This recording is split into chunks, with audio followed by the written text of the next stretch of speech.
नाजरीन अस्सलाम वालेकुम। लो जी, अज है कि इलम सब तो वध कीमती दौलत है। इलम सब तो वध कीमती दौलत है। एक दानिशमंद उस्ताद अपने शागिर्दां नूं अक्सर कहंदा सी कि इलम बड़ी कीमती ते अनमोल शै है, एदा बदल कोई नहीं जे। पर हर कोई इलम की कदरों कीमत की पहचान नहीं कर सकता। उन्हें अपने शागिर्दां नूं यह गल समझावन लई एक शागिर्द नूं तंदूरची कोल घल्लिया के जाके उहदे कोलों एक रोटी लै आ। जे वो पैसे मंगे तो उन्होंने आखे कि उहदे कोल इलम की दौलत है। तंदूरची ने अगों पैसे मंगे। पड़ियार शागिर्द आखन लगा कि उहदे कोल पैसे तो नहीं पर इलम है। तंदूरची आखन लगा इलम मेरे किस काम दा री। वो खाली हथ परत आया तो जो उस तंदूरची ने आख्या उन्हें आके उस्ताद नूं दस्या। उस उस्ताद दे शागिर्दां चों एक पड़ियार सी जिहदी जुत्ती टुट गई। वो मोची कोल गया तो उन्होंने आखन लगा मेरी जुत्ती नूं टांके ला दे, मैं तुहानूं तुहाडे इस काम दे बदले विच दीन दा कोई एक मसला दस देना वा कि मैं तुहानूं इस काम दे विच दीन दा कोई मसला दस देंगा। मोची ने उहदे वाल गुस्से भरी अखां नाल वेख्या ते आखन लगा अपने मसले अपने कोल रख ते मैनू तो पैसे चाहिए ने।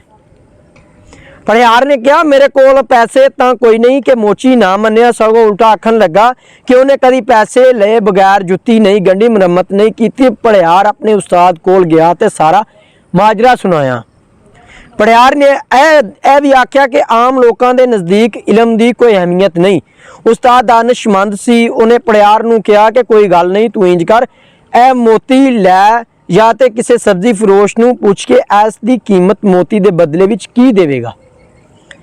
पड़ियार मोती लैके सब्जी मंडी आया तो उत्थे उन्हें एक सब्जी फरोश नूं पूछे कि इस मोती की किन्नी को कीमत देवेगा। सब्जी फरोश आखन लगा ए मोती मैनू दे ते इहदे बदले विच इतों 2-4 नींबू चुक के लै जा, मेरे बच्चे इस मोती नाल खेडणगे। पड़ियार उस्ताद जी कोल आया तो कहन लगा कि वो सब्जी फरोश ने तो मोती का मुल 2-4 नींबू का लाया है। उस्ताद ने अपने इस शागिर्दां नूं आख्या कि हुण इस मोती नूं जोहरी दे कोल जोहरी दी दुकान दे कोल लै जाओ ते जाके इहदा मुल पुछो। पड़ियार ने जिस वक्त मोती जोहरी नूं विखाया तो वह हैरत नाल मोती वल वेखण लग पिया।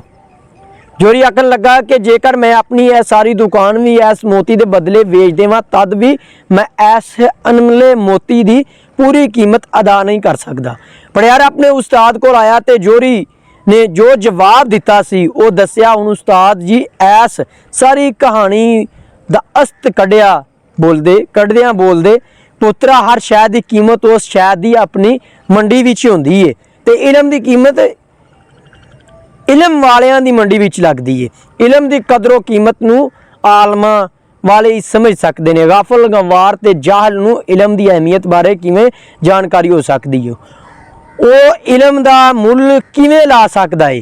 वो सब्जी वाले नूं ही वेखो, वो अनजान शख्स एक बेबहा कीमती मोती का मुल अपने हिसाब नाल 2-4 नींबू ही ला सकता सी। हज़रत मियाँ मुहम्मद बख्श साहब फरमाउंदे ने कि आमा बे इखलासा अंदर खासा दी गल करनी, मिठी खीर पका मुहम्मद कुत्तियां अगे तरनी। मार्फत हिकमत ते दानिश दे मोती अनमलियां कीमती गल्लां उन्हां दी झोली विच पाइए जिन्हां इलम की समझ होवे। जहमानी सतह तो उत्ते उठ के इंसानी सतह उत्ते आइए होवन, वरना आम मखलूक जिन्हों इलम की कदरों कीमत का एहसास नहीं, उहदे नाल इलम मार्फत दीयां गल्लां करन दा कोई फायदा नहीं। हज़रत मियाँ मुहम्मद बख्श साहब फरमाउंदे ने पढ़ना इल्म जरूर बंदे नूं कीता फर्ज इलाही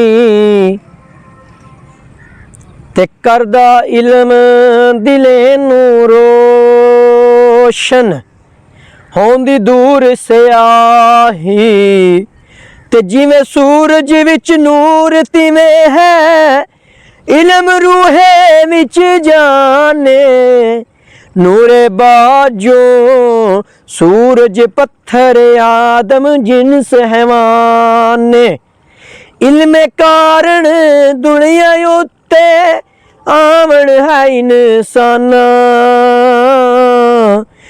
ते समझे इल्म वजूद अपने नू नहीं ता वांग हैवाना।